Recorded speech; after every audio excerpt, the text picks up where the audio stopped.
জীবদ্দশায় সম্পদ লিখে দিতে পারবে কিনা বাবা? আমি একাধিক জেনা করেছি, এখন আমার আল্লাহর কাছে ক্ষমা পাবো কি করলে? দাড়ি রাখতে চাই কিন্তু স্ত্রী রাখতে দেয় না, এখন আমি কি করতে পারি? শ্বশুর বাড়ি হতে খুশি হয়ে ফার্নিচার দিলে সেটা নেওয়া যাবে কিনা? বোনের সম্পদ না দিয়ে হজ করলে হজ হবে কিনা?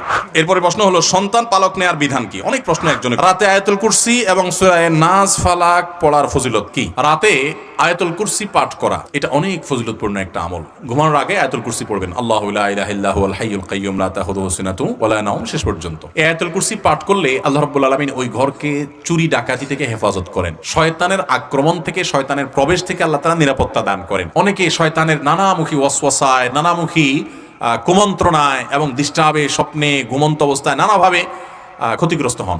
এগুলো থেকে বাঁচার জন্য রাতে আয়াতুল কুরসি পড়ে শোয়ার কোনো বিকল্প নাই। এটি বিশুদ্ধ হাদিস দ্বারা, বুখারী হাদিস দ্বারা প্রমাণিত যে শয়তানের পাকড়াও থেকে, আক্রমণ থেকে আল্লাহ তাআলা নিরাপদে রাখেন, হেফাজতে রাখেন, আল্লাহর নিরাপত্তা থাকা যায়। ঠিক একই ফজিলত রয়েছে তিন কুলেরও, সূরা ইখলাস, সূরা ফালাক, সূরা নাস, কুল হুয়াল্লাহ, কুল আউযু বিরাব্বিল ফালাক এবং কুল আউযু বিরাব্বিন নাস, তিনবার করে পাঠ করা। এবং আপনারা অনেকে হয়তো জেনে থাকবেন, রাত এবং দিন এই 24 ঘন্টার ভিতরে 5 ওয়াক্ত সালাতের মধ্যে তো সূরা ফাতিহা প্রত্যেক রাকাতে পড়তেই হয়। এরপর ওয়াজিফা হিসাবে, মাসনুন জিকির হিসাবে কোরআনে কারীমের যে আয়াত বা সূরাগুলো সারাদিন রাতের ভিতরে সবচেয়ে বেশি সংখ্যক বার পড়তে হয় সেটা হলো এই তিন কুল এবং আয়াতুল কুরসি। কতবার পড়তে হয় আসুন আমরা একটু মিলাই দেখি। নবী করিম সাল্লাল্লাহু আলাইহি সাল্লাম তিন কুল, সূরা ইখলাস, সূরা ফালাক, সূরা নাস সকাল এবং সন্ধ্যায় তিনবার করে পাঠ করতেন। তাহলে তিনবার 6বার হয়ে গেল, তাই না? 5 ওয়াক্ত নামাজের পরেও পাঠ করতেন, একবার করে পাঠ করতেন 5 ওয়াক্ত সালাতের পর এই তিন সূরা, কুল হুয়াল্লাহ, কুল আউযু বিরাব্বিল ফালাক, কুল আউযু বিরাব্বিন নাস, ফজরের পরে, যোহরের পরে, মাগরিবের পরেও, এশার পরেও একবার করে পাঠ করতেন। তাহলে 5 ওয়াক্তর পরে 5 বার, আর সকাল সন্ধ্যা 6 বার, 5 আর 6 কত হলো? 11 বার। ঘুমানোর আগে আবার তিনবার করে পাঠ করতেন, 11 3 কত হলো? 14 বার। দিনে কমপক্ষে 14 বার সূরা ইখলাস, 14 বার সূরা ফালাক, 14 বার সূরা নাস পড়া সুন্নাত। এর বাইরে নামাজের মধ্যে তো পাঠ করবেনই, আসেনি। এরপর আসেন আয়াতুল কুরসি, একইভাবে সকাল সন্ধ্যায় নবী সাল্লাল্লাহু আলাইহি ওয়াসাল্লাম পাঠ করতেন, 5 ওয়াক্ত সালাতের পরও পাঠ করতেন আয়াতুল কুরসি একবার করে, আর রাতে শোয়ার সময়ও পাঠ করতেন। এই জন্য আমি বলি, রাত এবং দিন 24 ঘন্টার ভিতরে কোরআনে কারীমের যেই অংশের তেলাওয়াত সবচেয়ে বেশি করতে হয় সূরা ফাতিহার পর, সেটা হলো এই তিন কুল এবং আয়াতুল কুরসি। এটা কত গুরুত্বপূর্ণ সেটা এখান থেকে বোঝা যায় যে কেন আমাদের প্রতিদিনের বাঁকে বাঁকে, মোড়ে মোড়ে, সকালে সন্ধ্যায় রাতে প্রত্যেকটা জায়গায় নামাজের পরে আল্লাহ নবী সাল্লাল্লাহু আলাইহি ওয়াসাল্লাম এটা পাঠ করতেন। বোঝা গেল যে এটা আমাদের জন্য রক্ষা কবচ, এটা আমাদের জন্য অনেক বেশি উপকারী। বিশেষ করে সকালে পাঠ করলে সারাদিন, সন্ধ্যায় পাঠ করলে সারা রাতের জন্য আল্লাহর নিরাপত্তায় মানুষ চলে যায়। বিশেষ করে দুষ্ট জিনের উপদ্রব, এই যে ব্ল্যাক ম্যাজিক ইত্যাদি নিয়ে আমরা অনেকে অভিযোগ নিয়ে আসি, এগুলো থেকে বাঁচার জন্য এই সকাল সন্ধ্যার আমল অনেক গুরুত্বপূর্ণ, রাতের আমলও গুরুত্বপূর্ণ। অতএব রাতে শোয়ার আগেও করব, আর সকাল সন্ধ্যায় করব, 5 ওয়াক্ত সালাতের পরেও করব। আল্লাহ আমাদের সবাইকে তৌফিক দান করুন। জীবদ্দশায় সম্পদ লিখে দিতে পারবে কিনা বাবা? জীবদ্দশায় সম্পদ লিখে দিবে না, মৃত্যুর পরেই সম্পদ বন্টন হবে। তবে জীবদ্দশায় লিখে যেতে পারে যে কোরআন এবং হাদিসের আলোকে আমার মৃত্যুর পর আমার ওয়ারিসরা বেঁচে থাকলে এই হারে কোরআন হাদিসের আলোকে যে যতটুকু পায় ততটুকু পাবে, এই ব্যাপারে ওসিয়ত করে যেতে পারে। যদি মনে হয় যে আমার মৃত্যুর পর কোনো ছেলের গায়ে বেশি জোর আছে, ও দখল করে ফেলবে, অন্যদেরকে দিবে না, তাহলে সেক্ষেত্রে অবশ্যই বন্টন করা যেতে পারে। কিন্তু সাধারণত মানুষের সম্পদের বন্টন হবে তার মৃত্যুর পর, এটাই সাধারণ। কিন্তু ওই যে বিশেষ কারণে যদি আগে বন্টন করতে চায় তাহলে সেক্ষেত্রে সেটা সুযোগ আছে। বেনামাজিদের ব্যবসা বাণিজ্যের উপার্জন কি হালাল হবে? ব্যবসা বাণিজ্য হালাল হারাম হওয়ার সাথে নামাজি আর বেনামাজির সম্পর্ক নেই। হালাল হারাম হওয়ার সাথে উপার্জনের পদ্ধতি, উপার্জনের প্রক্রিয়া, হালাল হারামের যে বিধিবিধান সেটা মেনটেন করা না করার সম্পর্ক। একজন নামাজি, শুধু নামাজি না, তাহাজ্জুদ গুজার, দাড়িওয়ালা, টুপিওয়ালা, জুব্বাওয়ালা, মাশাআল্লাহ, আলহামদুলিল্লাহ, সুবহানাল্লাহ, সবকিছুই আছে, মাগার দোকানের ঝাঁপ টানায়া দেশি মসুরি আর ইন্ডিয়ান মসুরি মিক্স করে, এরপরে দেশি মসুরি বলে বিসমিল্লাহ বলে বিক্রি করে। হালাল হবে না হারাম হবে? কথা বুঝেন নাই? বিসমিল্লাহ বলে দিছি, কিন্তু আবার পাল্লা উঠাইতেও বিসমিল্লাহ, আবার দেখবেন পলিথিনে পড়তেও কি, আবার হাত দিতেও বিসমিল্লাহ। আসলে নাউজুবিল্লাহ, আসলে কি নাউজুবিল্লাহ। তাহলে হালাল হারাম হওয়ার সাথে সম্পর্ক হলো পদ্ধতির উপর। আপনি নামাজি না বেনামাজি সেটা আরেক জিনিস। বেনামাজি হয়েছেন, কবিরা গুনায় লিপ্ত হয়েছেন, জাহান্নামে যেতে পারেন, ঈমান চলে যেতে পারে, সেটা আরেক জিনিস। বাট উপার্জনের হালাল হারাম হওয়া নির্ভর করে আপনার সততার উপরে। আপনি সততার সাথে করেছেন হালাল, অসততার সাথে করেছেন, যত বড় নামাজি হন হারাম। কথা কি ক্লিয়ার?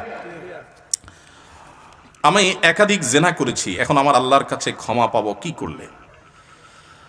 আল্লাহ তাআলা রহম করুক, অনেক ভাইরা আছেন বিভিন্ন পাপে লিপ্ত হওয়ার পর শয়তান তাদেরকে এত বেশি ভয় দেখায়, অতিরিক্ত ভয় দেখায়, ভয় যতটুকু আল্লাহকে পাওয়া দরকার তার চাইতে বেশি যদি পায় তাহলে বুঝতে হবে শয়তানে দেখাচ্ছে। ওটা কে দেখাচ্ছে? শয়তান দেখাচ্ছে। আপনি কোনো গুনাহে লিপ্ত হয়েছেন, যে কোনো গুনাহ, পৃথিবীতে এমন কোনো পাপ নাই যেটা মাপ চাইলে মাপ হয় না, এমন কোনো পাপ, এমনকি শিরকও নাই। শিরকের গুনাহ যদি করার পরে মাপ চায়, তওবা করে, মাপ হবে না? হবে না? তওবা ছাড়া মারা গেলে মাফ করবেন, এটা ভিন্ন বিষয়, কিন্তু তওবা করলে সেটাও মাফ হবে। তাহলে বোঝা গেল জেনা ব্যভিচার হয়ে গেছে, অন্য কোনো অনাচার হয়ে গেছে, অবশ্যই মাফ করবেন আল্লাহ তাআলা। হ্যাঁ, মানুষের হক নষ্ট করেছেন, যুবক ভাইয়েরা 3-4 বন্ধু মিলে চা দোকানে চা খেতে বসেছেন, বাসে উঠেছেন, গায়ে জোর আছে, বাহুতে শক্তি আছে। আমি এই জন্য বলি, 4-5 যুবক ছেলে ফেলে যখন চা দোকানে বসে তখন ওই টিবয়কে ডাকার টোন কিন্তু পাল্টে যায়। একা একা গেলে বিড়ালের মতো বলে, মামা 1 কাপ চা হবে? আর 4-5 জন গেলে কি বলে? এবারে চা দে। কথা কানে যায় না? কতক্ষণ ধরে বসে রয়েছি, কারণ আশপাশে বন্ধু বান্ধব চা আছে, শরীরে একটু ভাব আছে, তাই না? আহা, এই মাস্তানি, এটার বিচার হবে, এটার বিচার হবে। দুনিয়াতে সে বেচারা বিচার পাবে না, কিয়ামতে বিচার।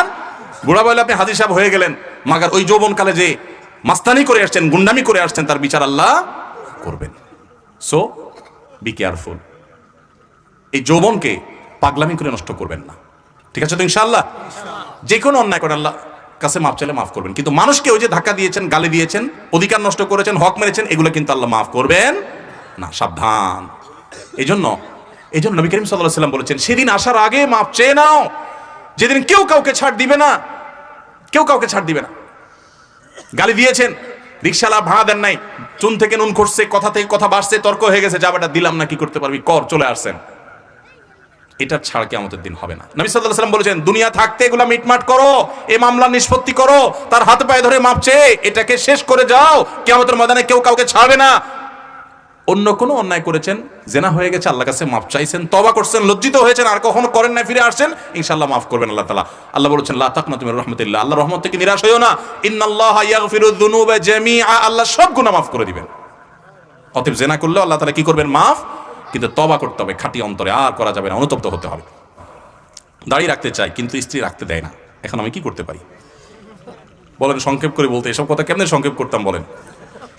স্ত্রী যদি দাড়ি রাখতে না দেয়, কি বলে স্ত্রী? স্ত্রী বলে, দেখো তুমি দাড়িটা রাখিও না, কারণ তুমি দাড়ি রাখলে আমার কাছে ভাল লাগে না, কিরম খেত খেত লাগে, চাচা চাচা লাগে, আমার শরম লাগে, তুমি দাড়ি রাখলে আমার কাছে ভাল লাগে না, এই তো বলে স্ত্রী। স্ত্রীকে বলবেন, ঠিক আছে, তোমার কাছে যখন ভালো লাগে না, তো এই দাঁড়ি আমি কেন রাখবো? অবশ্যই ফেলে দিব, চেঁচে ফেলবো। তুমি যেটা পছন্দ করো আমি কেন রাখবো? তুমি আমার স্ত্রী। এরপরে বলবেন, আচ্ছা আমার তো একটা কথা আছে, তোমার তো বলা হয় না, তোমার মাথার চুলগুলো আমার একদম ভাল লাগে না, একেবারে অপছন্দ, প্লিজ তুমি একটু শেভ করে ফেলো, একদম ওমরা করে যেরকম নেড়া করে এরকম নেড়া করে ফেলো। এটা বলার পরে বউ কি বলবে? পরের লাইন কি হবে বলেন?